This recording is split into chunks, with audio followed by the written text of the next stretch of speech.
आम बंगाली पाकिस्तान से मोहब्बत करने वाले लोग हैं और मुक्ति बाहिनी वाले बिल्कुल फिसादी हैं। रॉ ने कुछ मासूम बंगालियों को हिंदुस्तान बुलाकर उनका ब्रेन वॉश किया है, उनको ट्रेनिंग दी है पाकिस्तान के खिलाफ। तो सवाल तो उठेगा बांग्ले के ऊपर, क्यों शेख साहब के लोग हिंदुस्तान गए प्लानिंग करने और किसके खिलाफ प्लानिंग हो रही थी? इसी इल्जाम में शेख साहब गिरफ्तार। तुम्हारे जैसे लोग लीडर बनते हैं तो कौमें बिखर जाती हैं। तुम्हारी रकाबें हिंदुस्तान के हाथों में हैं, लेकिन जब तक हम जिंदा हैं कौम को बिखरने नहीं देंगे। मेरी कौमियत मेरा गुरूर है और मेरी जुबान मेरा गर्व। मगर तुम ये सब नहीं समझोगे। कौमें जब लीडर के पीछे खड़ी होती हैं तो सारी दीवारें गिर जाती हैं।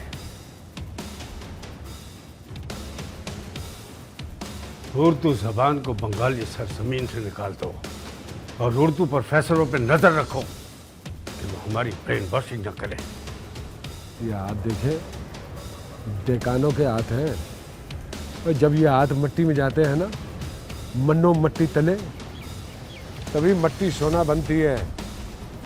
वही हाथ है ना जो हमारी फसलों को लूटते हैं। इस्लामाबाद की हर सड़क से पटसन की बू आती है।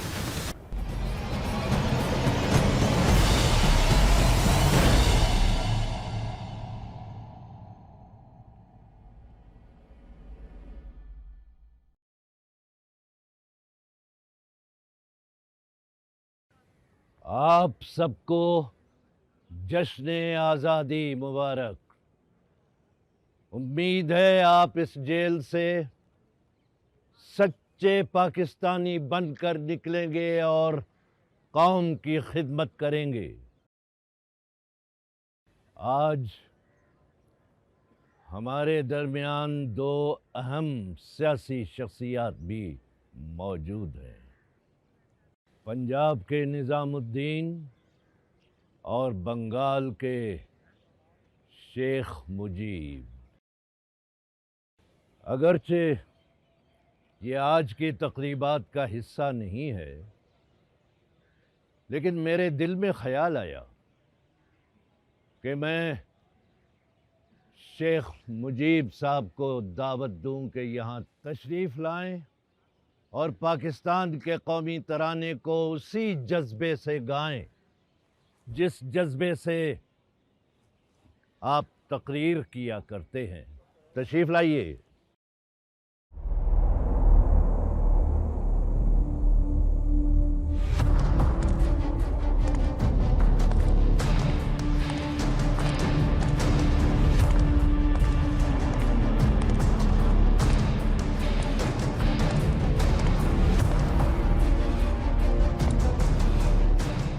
मुझे उम्मीद है कि आप मेरे कौमी तराने में कोई मदाखलत नहीं करेंगे।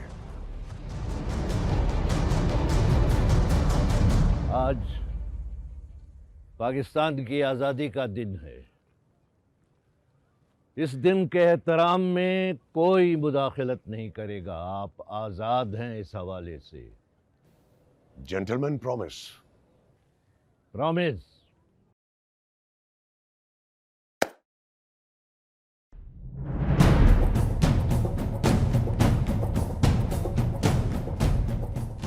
कौमी तराना वही होता है जो दिल से निकलता है और जिसे दिमाग कबूल करता है। ना कौमियत को मुसल्लत किया जा सकता है और ना ही दिलो दिमाग को मजबूर किया जा सकता है। हमारी आजादी का दिन आज है, कल है या परसों, लेकिन आज मैं कौमी तराना जरूर सुनाऊंगा। तो सुनो भाइयों सुनो, तो सुनो भाइयों सुनो, आज की ताजा तरीन खबर। शेख मुजीब के परस्तारों के लिए तोहफा भेजा है बोंगला बोंदू ने, एक जेलर ने सारी अवामी लीग को एक्सपोज कर दिया। सारे जहान को पता चल गया कि अवामी लीग का एजेंडा पाकिस्तान की तारीख, पाकिस्तान का कल्चर और पाकिस्तान की जबान बदलना है। ओ भाई ऐसा क्या हो गया सेंट्रल जेल में, क्यों जी? ओ भाई, पंजाब की सेंट्रल जेल में जब शेख मुजीब को कौमी तराना पढ़ने की जिम्मेदारी सौंपी गई तो पहले तो मौसूफ ने ठीक ठाक भाषण दे दिया कि तराना जमीन से जमीन, दिल से, चमन जुबान से, शायर बंगाल से और शेख मुजीब हिंदुस्तान से, वगैरह वगैरह। उसके बाद भाई साहब ने पाक सरजमीन कौमी तराना पढ़ने की बजाय अमर सुनार बोंगला को कौमी तराना डिक्लेयर कर दिया और जेल में बड़ी तमराक से बंगाली कैदी भाइयों से सलामी लेते हुए अमर सोनार बोंगला को कौमी तराना के तौर पे गुनगुनाते रहे। और जेल में कैदी जो बंगाली थे वो भी झूम झूम के सलामी देते रहे। अमर सोनार बांग्ला, तुम्हें बोलो बाशी बांग्ला, चिरोदिन तुम्हार आकाश बांग्ला, তোমার বাতাস বাংলা, আমার পরারে বজায় বাঁশি, কি শোভা কি ছায়া গো বাংলা। ओहो यार, जेलर तो बड़ा बेबस हो गया होगा। सस्पेंड नहीं हुआ अभी तक? अरे नहीं, सस्पेंड नहीं हुआ, हाँ इंक्वायरी जरूर लग गई है उसकी। और वो तुम्हारे यार निजामुद्दीन का हम नाम चौधरी निजामुद्दीन, वो हारियों रिंग लीडर, पंजाब का सियासतदान, तो वो क्या कर रहा था उस लम्हे जब ये सारी ड्रामेबाजी चल रही थी? अरे यार, चौधरी निजामुद्दीन के बस में होता ना तो पता नहीं वो क्या कर देता, लेकिन उसने बाकी कैदियों के साथ मिलके पाक सर जमीन गाया और बोंगला बोंदू को बताया कि पाकिस्तानी कैद में भी कौमी तराने पर आंच नहीं आने देगा।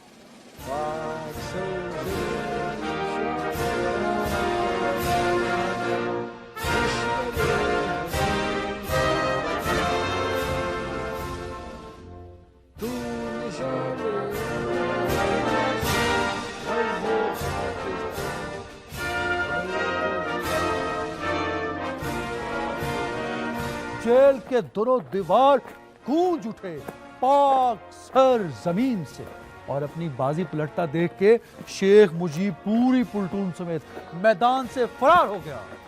यार शेख साहब के तो हालात देखने वाले होंगे, बेचारे बड़े बेबस हो गए होंगे उस लम्हे। हमारे नेता को सलाखों के पीछे कैद करके बड़े महान शिकारी बने हो तुम लोग। एक बार शेख साहब बाहर आ जाए ना तो बंगाल की हर सड़क पे अमर सोनार बांग्ला की गूंज सुनाई देगी तुम्हें। शख्सियत परस्ती की भी कोई इंतहा होती है, मकबूलियत का मतलब अंधी अकीदत नहीं। अब कल शेख मुजीब हिंदुस्तान का वंदे मातरम गाएं तो क्या आप भी वही राग अलापेंगे? एक तो ये उर्दू के भारी भरकम अल्फाज मेरे ऊपर से गुजर जाते हैं। शेख साहब हिंदुस्तान छोड़े बरतानिया का भी कौमी तराना गा देंगे ना तो सारा बंगाल झूम झूम दीवानावार वही गाएगा, समझे?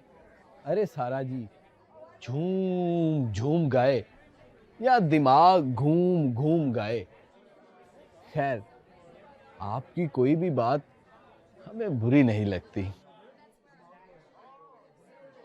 पहली बार तुम्हारे से सहमत हुई हूं मैं। हाय, एक्सक्यूज मी।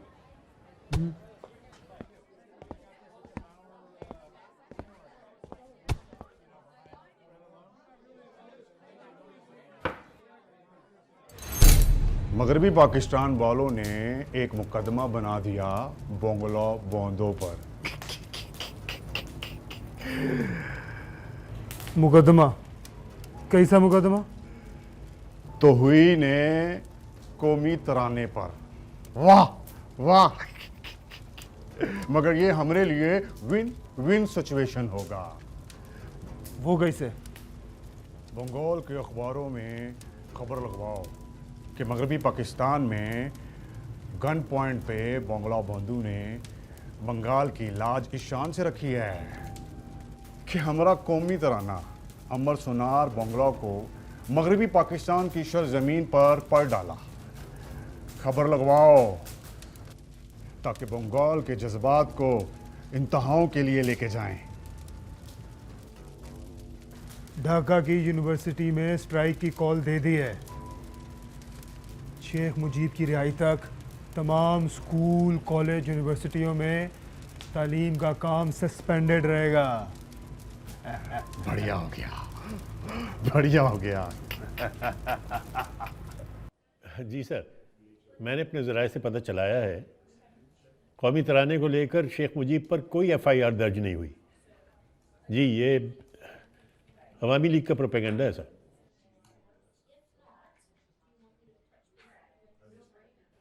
नहीं सर, इस तरह की खबर हमें छापनी नहीं चाहिए। इस खबर में कोई हकीकत नहीं है।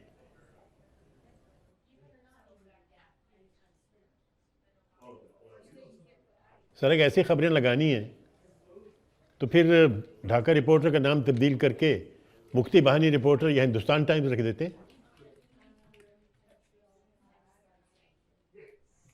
सर, मैं ये खबर अप्रूव नहीं कर रहा, मैं ये आपको रेफ़र कर रहा हूँ, आप जो चाहे करें। जी शुक्रिया।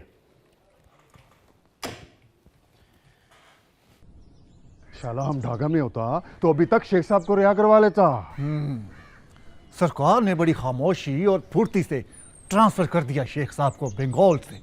हमने शेख साहब की कैद को मुक्ति तहरीर के लिए इस्तेमाल करना है। पूरा बंगाली जाति में ये बात फैला दो कि शेख साहब को बुरे हालात में रखा गया है। वेस्ट पाकिस्तान वालों ने ना उनको सही तरीके से खाना मिलता है, ना वॉक करने के लिए इजाज़त मिलती है। रेड सेल में रखा गया उनको। बंगाल में पारा 180 दर्जे तक चढ़ जाएगा। लोग अगरतला केस को भूल जाएंगे। प्लान ये है कि तुम लोगों को दूसरी चीज़ों में एंगेज रखो ताकि अगरतला के केस पर कोई सवाल ना उठा सके। फारूक साहब ठीक है? सब बढ़िया है। ये उन्हीं का प्लान है कि तमाम एजुकेशन सेंटर्स, क्लासेस का मुकम्मल बायकॉट किया जाए। इतना प्रेशर डालो, इतना प्रेशर डालो कि सरकार घुटने टेक कर, हाथ जोड़कर शेख साहब को रिहा करवा दें। इसकी चिंता ना कर। ग्राउंड फ्लोर पे लोग क्या सोचते हैं हिंदुस्तान से राब्तों को लेके। ग्राउंड हमारा कब्जे में है। प्रेस वही करता है जो हम फीड करता है प्रेस को। लीडर जब पॉपुलर होता है तभी कैश होता है। इस वक्त शेख साहब का दौर है। देवता मानते हैं, देवता पूजा करते हैं बंगाल में, पूजा। पाकिस्तान तो क्या, सारी दुनिया की अदालत भी शेख साहब के खिलाफ फैसला कर दे पर बंगाली जाति नहीं मानेगा। और हाँ, तुम भी तैयार हो। बहुत जल्द ट्रेनिंग के लिए हिंदुस्तान जाना है। हिंदुस्तान के अमेज ऑफिसर जनरल तुमको ट्रेनिंग देगा। पाकिस्तानी फौज से लड़ना कोई आसान काम नहीं है। ट्रेनिंग की तो मुझे बहुत आशा है। मुक्ति तहरीक को इनकलाबी बना दूंगा। और ढाका यूनिवर्सिटी की तू फिक्र ना कर।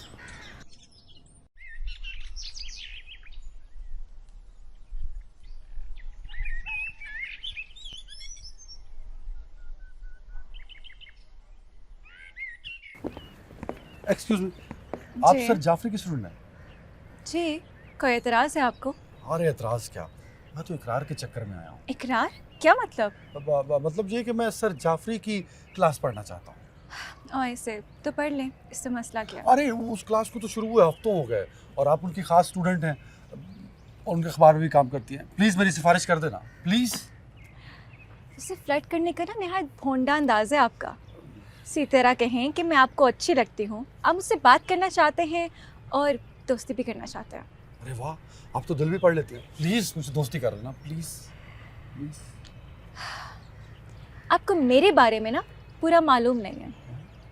अगर मेरे बाप को आपका और आपको मेरे बाप का पता चल गया ना तो सीधा ढाका से टिकट लाहौर का कटेगा और जाएंगे आप वापस। आपके फादर पुलिस में हैं? ये मेरी बात सुनो, तुम्हें ना तो लड़की से बात करने की तमीज है और ना ही उसका दिल जीतना आता है। बिल्कुल होम्योपैथिक जैसे बंदे हो तुम। होम्योपैथिक बंदा? होम्योपैथिक तो डॉक्टर होता है। होम्योपैथिक वो होता है जो जज्बात से बिल्कुल नाचना होता है, बिल्कुल आपकी तरह। समझ गया। मुझसे हकारत से इसलिए पेश आया जा रहा है कि मैं बंगाली नहीं पंजाबी हूँ, और आप ठहरी बंगाली दोशीजा, जिनकी हद तक होती है हम पंजाबियों के मुंह लगना। मैं बंगाली ज़रूर हूँ, लेकिन I am a proud Pakistani. और ये बताएं मुझे, ये पंजाब और बंगाल की क्या रट लगा रखी है आपने? हाँ, लड़की ने लिफ्ट नहीं कराई तो भाई खेल दो सूबे का कार्ड। वाह भाई वाह, क्या बात है आपकी। मैं पूछती हूँ आपसे, आपकी और मुक्ति बाने वालों की सोच में फर्क क्या रह जाता है? I'm sorry, I misunderstood you.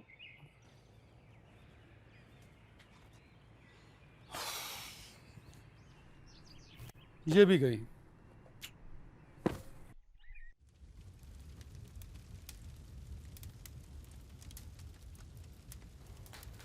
Farooq साहब, पंजाब से पीरजादा साहब आपसे मुज़ाकरात के लिए आया है।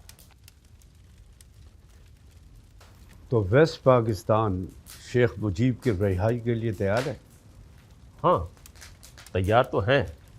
अगर अवामी लीग और शेख मुजीब हिंदुस्तान के साथ ताल्लुकात तोड़ दें तो शेख मुजीब को आम माफ़ी मिल सकती है।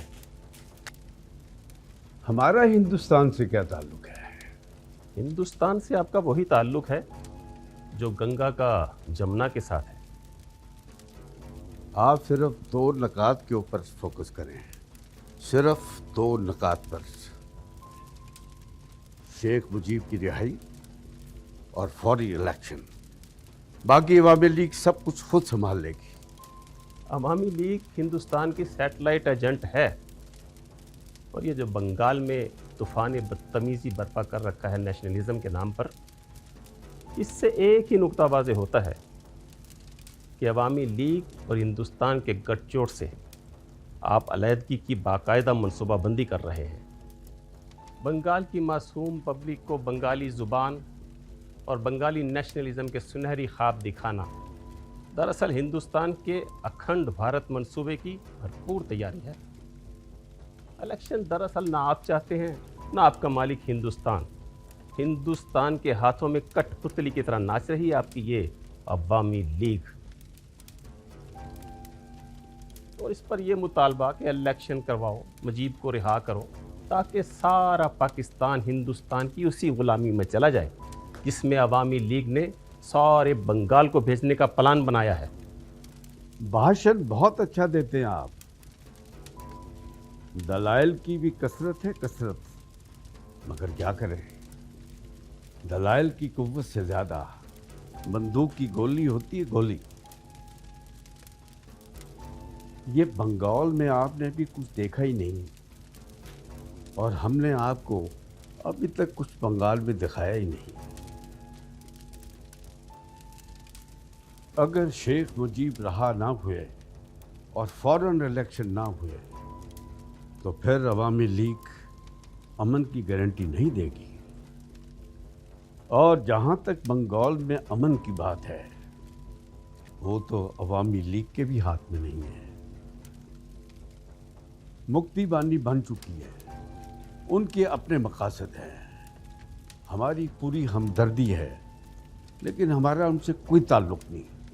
सरकार पाकिस्तान जाने और मुक्ति वाले जाने क्या करते हैं, क्या कहते हैं, कहाँ से ट्रेनिंग लेते हैं, इसका हमसे, अवामी लीग से, शेख मुजीब से क्या ताल्लुक है। अगर बंगाली को कौमी ज़बान, ढाका को दारुल खिलाफा और हमारी मेजॉरिटी को दिहाइयों पहले तस्लीम कर लिया जाता तो आज हालात मुख्तलिफ होते हैं। उर्दू कौमी ज़ुबान है और रहेगी। कि ना तो पंजाबियों की ज़ुबान है, ना पठानों की, ना बलोचों की, और ना ही सिंधियों की। उर्दू वो वाहिद ज़ुबान है जो सारे पाकिस्तान को सूबाइयत से बाला तर होकर एक जगह बांध देती है। लिहाजा ये मुतालबा ही बिला जवाज़ है। और अगर इलेक्शन में अवामी लीग जीत जाती है तो 2/3 की अक्सरियत से दस्तूर बना ले और फिर जो चाहे कौमी ज़ुबान करार दे दे। किसी को क्या एतराज़ होगा? लेकिन ज़ुबान को मनवाने के लिए हथियार या हिंदुस्तान की मदद लेना, इसको मैं हुब्बल वतनी कहूँ या गद्दारी?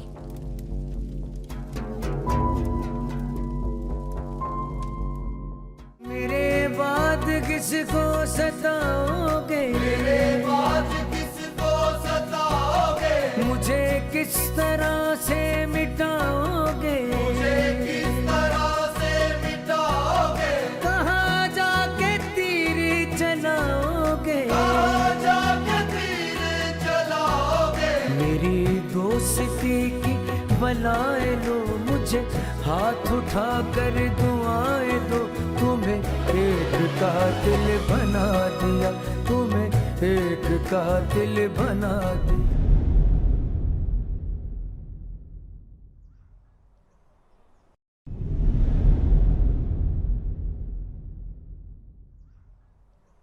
तुम्हारी कोई बात बंगालियों को समझ नहीं आएगी और हमारी कोई बात तुम्हें समझ नहीं आएगी। इसे कहते हैं डेडलॉक। शेख मुजीब की राह के साथ बातचीत की मुकम्मल ट्रांसक्रिप्ट है हमारे पास। पता है शेख मुजीब क्या कह रहे हैं?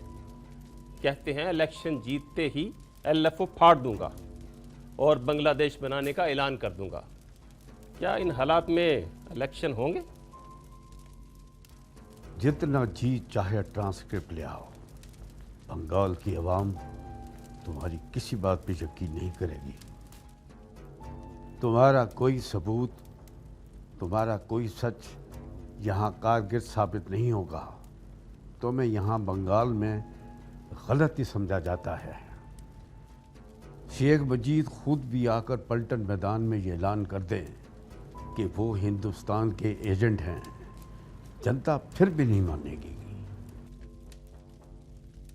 जनता को तुम लोगों ने मगरबी पाकिस्तान फोबिया में डालकर इतना डरा रखा है कि लोग सच और झूठ में तमीज़ ही भूल चुके हैं। लेकिन आज जब मैं आप लोगों से मुखातिब हूँ तो सरकार पाकिस्तान ने बंगाल के साथ यकजहती के लिए शेख मुजीब को रिहा कर दिया है।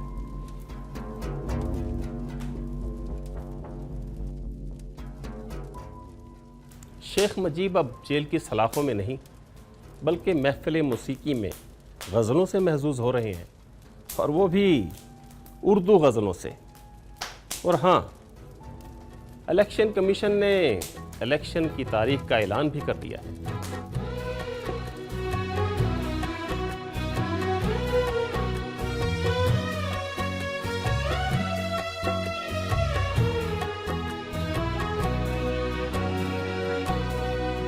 ये जो हल्का हल्का सरूर है, ये तेरी नजर का कसूर है। ये जो हल्का हल्का सरूर है, ये तेरी नजर का कसूर है कि शराब पीना सिखा दिया। ये जो हल्का हल्का सरूर है, ये तेरी नजर का कसूर है कि शराब पीना सिखा दिया। ये जो हल्का हल्का सरूर है, ये जो हल्का हल्का सरूर है, ये तेरी नजर का कसूर है, ये तेरी नजर का कसूर है। तेरे प्यार ने, तेरी चाह ने, तेरी बहकी निगाह ने मुझे एक शराबी बना दिया, मुझे एक शराबी बना दिया। ये जो हल्का हल्का जरूर है, ये तेरी नजर का कसूर है कि शराब पीना सिखा दिया, कि शराब पीना सिखा दिया।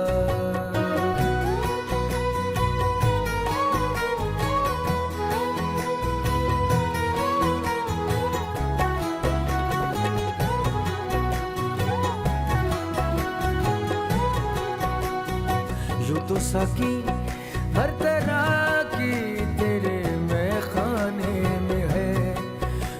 तो सकी हर तरह की तेरे मैं खाने में है। हो वो भी थोड़ी सी, हो वो भी थोड़ी सी जो इन आँखों के पैमाने में है। हो वो भी थोड़ी सी, हो वो भी थोड़ी सी जो इन आँखों के पैमाने में है। तेरा प्यार है मेरी जिंदगी, तेरा प्यार है मेरी जिंदगी। हो बस मेरी जिंदगी तेरा प्यार है, बस मेरी जिंदगी तेरा प्यार है, बस मेरी जिंदगी तेरा प्यार है, बस मेरी जिंदगी तेरा प्यार है। ये मेरे जनू का है मौजज़ा, मेरे जनू का है मौजज़ा। जहाँ अपने सर को झुका दिया वहाँ मैंने काबा बना दिया। ये जो हल्का हल्का सरूर है ये तेरी नजर का कसूर है। के शराब पीना सिखा दिया, के शराब पीना सिखा दिया।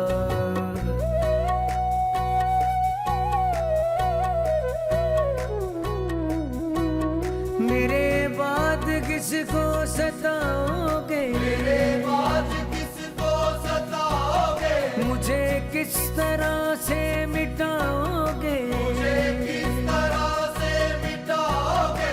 कहाँ जाके तीर चलाओगे, कहाँ जाके तीर चलाओगे। मेरी दोस्ती की बलाए लो, मुझे हाथ उठा कर दुआएं दो। तुम्हें एक कातिल बना दिया, तुम्हें एक कातिल बना दिया। ये जो हल्का हल्का सरूर है ये तेरी नजर का कसूर है।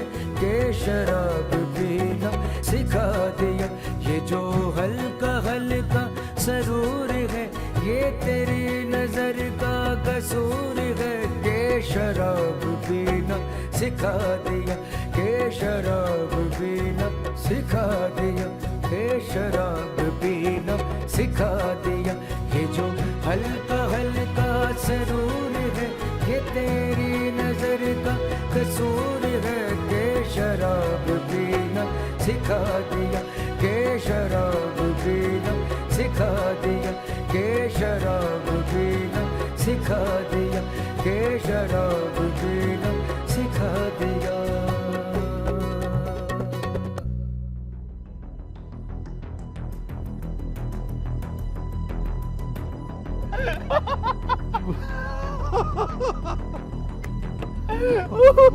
क्या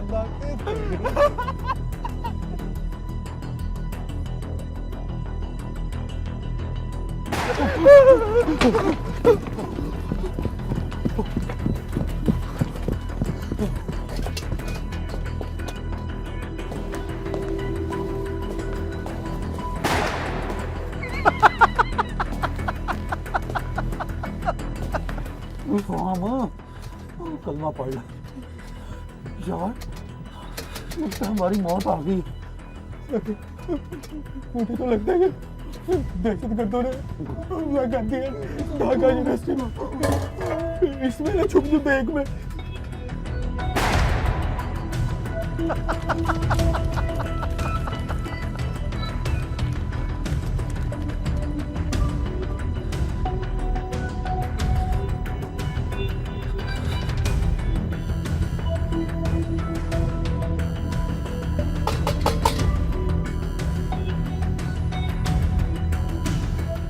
शाला पाकिस्तानियों, आज हम बहुत खुश हैं। वो हमारे शेख साहब रिहा हो गए और इलेक्शन का भी ऐलान हो गया। अरे भाई, बड़ी खुशी हुई आपको पहली मर्तबा खुश देखकर। मगर ये एक बात समझ नहीं आई कि खुशी में तो लोग मिठाई बांटते हैं, एक दूसरे के गले मिलते हैं, लेकिन ये पिस्तौल हाथ में पकड़कर ये त्रिकेतों की तरह जश्न का अंदाज ये पहली मर्तबा देखा है। उसके हाथ में मौत मौत का परवाना है।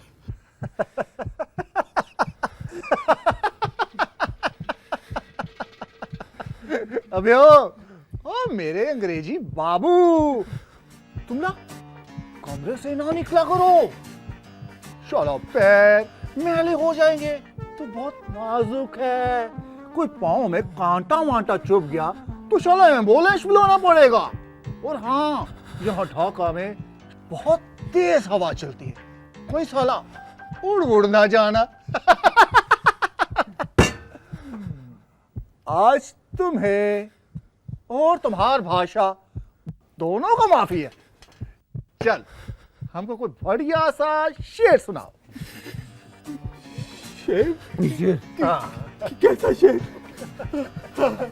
याद है, ये जो हल्का हल्का सुरूर है, ये तेरी नजर का कसूर है। मुझे सब कुछ भुला दिया, सब कुछ भुला दिया। शोला वो डरगर है।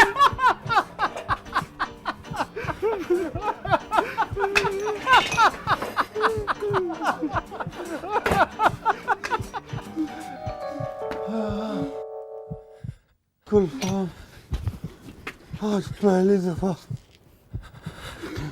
मौत को इतने करीब से देखा। मुझे तो लगता है लाहौर आज हमारी लाश ही जानी थी।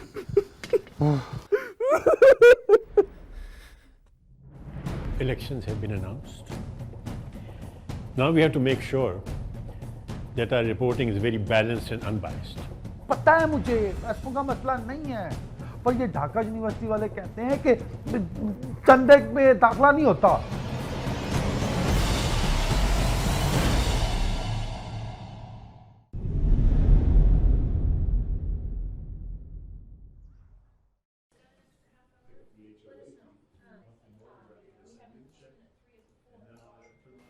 Elections have been announced. Now we have to make sure that our reporting is very balanced and unbiased. हमें इससे गरज नहीं होनी चाहिए कि कौन जीत रहा है कौन हार रहा है। हमें अपनी रिपोर्टिंग में सियासत को शामिल नहीं करना, सियासत से उसे पाक रखना है। सर आप पंजाबी हैं इसलिए कह रहे हैं, हालांकि इस वक्त बंगाल में हर शख्स बंगाली भावनाओं से जुड़ा हुआ है, अवामी लीग और शेख साहब से जुड़ा हुआ है। What is this nonsense about political nationalism? ये क्या मजाक है कि बंगाली नेशनलिज्म हर असूल से बड़ा है, बंगाली नेशनलिज्म हर सच से बड़ा है, बंगाली नेशनलिज्म पाकिस्तान से भी बड़ा है। मैं बरात करता हूं ऐसे नेशनलिज्म से। आज पाकिस्तान की इंटेग्रिटी पर अगर हम बंगाली, पठान या सिंधी नेशनैलिटी पर वार करना शुरू कर देंगे तो मुल्क तकसीम हो जाएगा, यहाँ सिविल वॉर शुरू हो जाएगी। यही हमारा दुश्मन चाहता है। क्या आप भी ये चाहते हैं? Sir, I totally agree with you. I'm also Bengali, but my nationalism starts with Pakistan and it ends with Pakistan. बहरहाल इस बहस में कुछ नहीं रखा है। तमाम बीट रिपोर्टर्स की हॉलीडेज कैंसिल्ड। हमने इलेक्शन की रिपोर्टिंग में न सिर्फ दूसरे अखबारात को बीट करना है बल्कि एक बैलेंस्ड रिपोर्टिंग करनी है। ठीक है?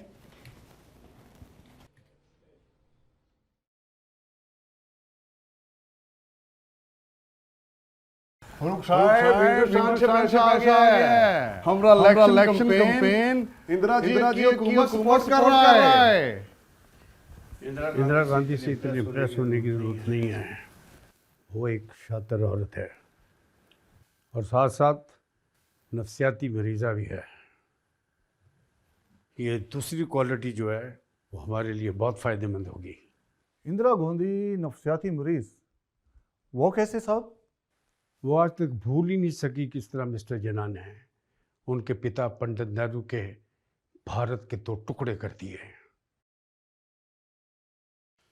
मुझे यकीन है कि इंदिरा को ख्वाबों में पंडित नेहरू नजर आते होंगे और कहते होंगे, कि इंदिरा तुमने मेरा पल्ला नहीं लिया।